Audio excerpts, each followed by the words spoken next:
सभी प्यारे बच्चों को नमस्कार। मैं सुभाष नौबार स्वागत करता हूं आपके परिवार टॉप ट्रेंडिंग स्टडी पर। आशा करता हूं आप सभी अच्छे होंगे और आपकी तैयारी अच्छी चल रही होगी।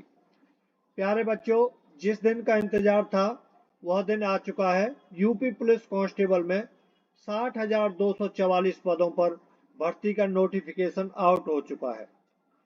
ज्यादातर बच्चे इस समय एसएससी जीडी की तैयारी में लगे हैं, लेकिन मैं बता दूं कि यूपी पुलिस की इस भर्ती की परीक्षा 20 फरवरी के आसपास कराए जाने का प्रावधान है, लेकिन परीक्षा के संबंध में कोई भी आधिकारिक सूचना अभी तक नहीं मिली है।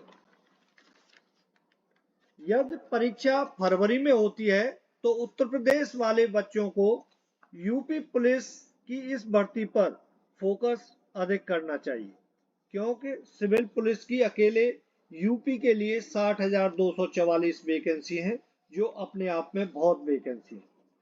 आइए जानते हैं इस भर्ती के बारे में पूरी जानकारी।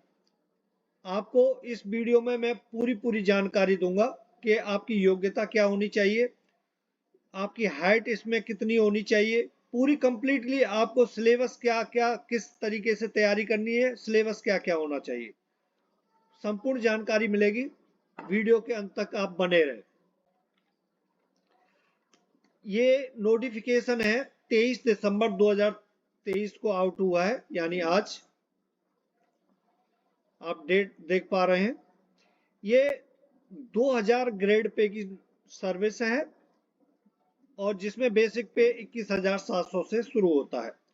पूरी जितनी वैकेंसी है पूरी सिविल पुलिस की वैकेंसी है। आपको बता दूं, अभी तक इतनी बड़ी वैकेंसी कभी नहीं आई है उत्तर प्रदेश में। उत्तर प्रदेश पुलिस में क्या, यूपी के अंदर जितनी पुलिस हैं, सॉरी इंडिया के अंदर जितनी पुलिस हैं अलग अलग प्रदेशों की, किसी के अंदर इतनी वैकेंसी आज तक नहीं आई। 60,244 वैकेंसी है सिविल पुलिस की, जो अपने आप में बहुत वैकेंसी है। इसमें जो अनारक्षित वर्ग के लिए 24,102 पदों पर वैकेंसी है। ईडब्ल्यूएस के लिए 6,024, ओबीसी के लिए 16,264, अनुसूचित जाति के लिए 12,650, अनुसूचित जनजाति के लिए 1,204 वैकेंसी। टोटल है 60,244 वैकेंसी। इसमें आरक्षी नागरिक पुलिस के पद पर भर्ती हेतु पुरुष एवं महिला अभ्यर्थी दोनों पात्र हैं, दोनों इसमें फॉर्म डाल सकते हैं।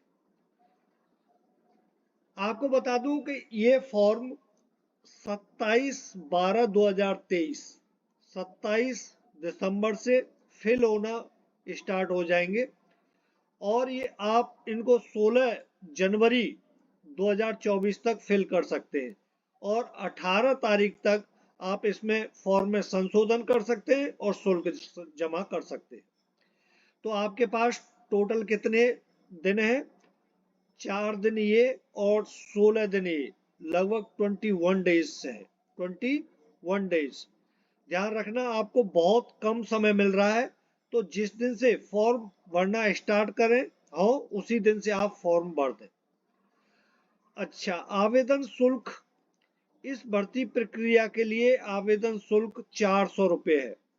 400 रुपये आपको आवेदन शुल्क देना होगा। शैक्षिक योग्यता की बात करें तो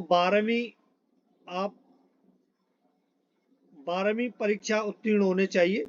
ठीक है ना, जैसे इसमें लिखा है, भारत में विधि द्वारा स्थापित बोर्ड द्वारा 10वीं एवं 12वीं कक्षा उत्तीर्ण या सरकार द्वारा मान्यता प्राप्त उसके समकक्ष अर्हता होनी आवश्यक है। मतलब उतनी योग्यता आवश्यक है, 10th और 12th होना चाहिए। ठीक। आयु की बात करें तो आपकी आयु 1 जुलाई 2023 तक काउंट हो रही है। 1 जुलाई 2023 से तो आपकी उम्र 22 जुलाई 2001 से 1 जुलाई 2005 के बीच में होनी चाहिए। 18 वर्ष की आयु प्राप्त कर लियो, मतलब 18 वर्ष से ज्यादा हो और 22 वर्ष से ज्यादा ना हो। महिला अभ्यर्थी के लिए 18 वर्ष निम्नतम और 25 वर्ष अधिकतम। कहने का अर्थ यह है कि 2 जुलाई 1998 से 1 जुलाई 2005 के बीच में आपकी आयु होनी चाहिए। ठीक, ओके। जैसे जिसमें अन्य पिछड़ा वर्ग, अनुसूचित जातियां, अनुसूचित जनजातियों, इनके लिए जो छूट मिलती है उतनी छूट आपको एज में मिलेगी। वो भी मैं बताऊंगा आपको कितनी कितनी छूट मिलेगी किसमें। लिखित परीक्षा की बात करें तो 300 अंकों की परीक्षा होगी और ये ऑफलाइन होगी। पूरा एक तरफ से पढ़ के बताता हूं जिससे सब कुछ आपको स्पष्ट हो जाए। ऐसे अभ्यर्थी जिनके आवेदन पत्र प्रथम दृष्टया सही पाए जाते हैं, मतलब आपने फॉर्म डाला और वो सही है, आपका फॉर्म, उसमें कोई गलती नहीं है, तो उनकी ऑफलाइन लिखित परीक्षा में सम्मिलित होने की अपेक्षा की जाएगी। लिखित परीक्षा में वस्तुनिष्ठ प्रकार का प्रश्न पत्र रखा जाएगा, मतलब ऑब्जेक्टिव टाइप क्वेश्चन आएंगे, और लिखित परीक्षा 300 अंकों की होगी जिसकी समयावधि 2 घंटे की होगी। मतलब आपसे 2 घंटे में आपको 150 क्वेश्चन करने हैं, जो 300 अंकों की परीक्षा होगी। इस लिखित परीक्षा में निम्नलिखित 4 विषय होंगे: सामान्य ज्ञान, सामान्य हिंदी, संख्यात्मक एवं मानसिक योग्यता और मानसिक अभिरुचि, बुद्धि लब्धि एवं तार्किक क्षमता, जो रीजनिंग आप बोलते हैं, कंप्लीट जितनी रीजनिंग है। अभ्यर्थियों को लिखित परीक्षा में गलत उत्तर देने के लिए ऋणात्मक अंक प्रदान किए जाएंगे। इस लिखित परीक्षा में कुल 150 प्रश्न होंगे और प्रत्येक प्रश्न 2 अंकों का होगा, जिनमें प्रत्येक सही उत्तर के लिए 2 अंक आपको मिलेंगे और गलत के लिए 0.5 माइनस कर लिया जाएगा। ठीक है, 0.5 आपके टोटल मार्क्स में से माइनस हो जाएंगे यदि आपका क्वेश्चन गलत मिलता है। परीक्षा OMR आधारित परीक्षा प्रणाली के अनुसार संपन्न कराई जाएगी। जो OMR सीट होती है उस पर आपकी परीक्षा कराई जाएगी। लिखित परीक्षा में यदि जैसे ज्यादा बच्चे होते हैं, एक दिन में वो एग्जाम नहीं करा पाते हैं, ज्यादा शिफ्टों में एग्जाम होता है, तो उसमें नॉर्मलाइजेशन भी होगा, ये भी आपको बताया गया है इसमें। अच्छा, अभिलेखों की समीक्षा एवं शारीरिक मानक परीक्षण की बात करें, document verification physical standard test, DV और PST होता है जो, तो उसमें देखो ऊंचाई की बात करें उसमें तो आपकी 168 सेंटीमीटर ऊंचाई होनी चाहिए। फर्स्टली आपकी हाइट यदि 168 सेंटीमीटर से कम है तो फालतू में टाइम वेस्ट ना करें, बता दूंगा आपको। 168 सेंटीमीटर यदि है तभी इस परीक्षा की आप तैयारी करें। ठीक है ना, ये नहीं आप ये सोचने लग जाए थोड़ी सी कम है तब तक हो जाएगी, बिल्कुल फिक्स मापी जाती है। आपकी 168 से ज्यादा ही होगी तभी आपकी 168 वहां बैठाई जाएगी लंबाई। अनुसूचित जनजाति के पुरुष अभ्यर्थियों के लिए न्यूनतम ऊंचाई 160 सेंटीमीटर होनी चाहिए, 160 सेंटीमीटर। ठीक है, किसके लिए? अनुसूचित जनजाति के लिए। और सामान्य और अन्य पिछड़ा वर्ग और अनुसूचित जाति के लिए कितनी होनी चाहिए? 168। ठीक है, सीने की बात करें तो सीना सामान्य, अन्य पिछड़े वर्ग और अनुसूचित जातियों के लिए 79 सेंटीमीटर बिना फुलाए और फुला करके 84 सेंटीमीटर होना चाहिए। अनुसूचित जनजाति के लिए 77 सेंटीमीटर बिना फुलाए सीना होना चाहिए और 82 सेंटीमीटर फुलाने के बाद होना चाहिए। इन्होंने क्लियर कर दे रखा है कि न्यूनतम 5 सेंटीमीटर सीने का फुलाव अनिवार्य है। यदि आप 5 सेंटीमीटर सीना नहीं फुला सकते तो आपको इसमें असफल घोषित कर दिया जाएगा, मतलब आप इस परीक्षा को क्लियर नहीं कर पाएंगे। महिला अभ्यर्थियों की बात करें तो ऊंचाई मिनिमम सामान्य, मतलब जनरल, OBC और SC के लिए 152 सेंटीमीटर हाइट होनी चाहिए और एसटी के लिए न्यूनतम 147 सेंटीमीटर महिला की हाइट होनी चाहिए। इनके लिए महिलाओं के लिए वजन 40 किलोग्राम न्यूनतम होना चाहिए। यह 40 केजी से कम वेट है तो आपको इस भर्ती में असफल घोषित कर दिया जाएगा। शारीरिक दक्षता फिजिकल एफिशिएंसी टेस्ट की बात करें तो 5 किलोमीटर रन 4.8 किलोमीटर है। कितनी? 4.8 किलोमीटर रनिंग 25 मिनट में करनी है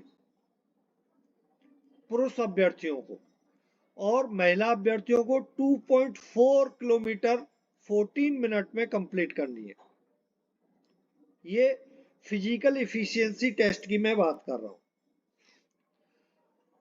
आरक्षण व आयु की सीमा में जो छूट की बात करें तो लंबवत एवं क्षैतिज आरक्षण केवल उत्तर प्रदेश के मूल निवासी अभ्यर्थियों को ही अनुमान्य है।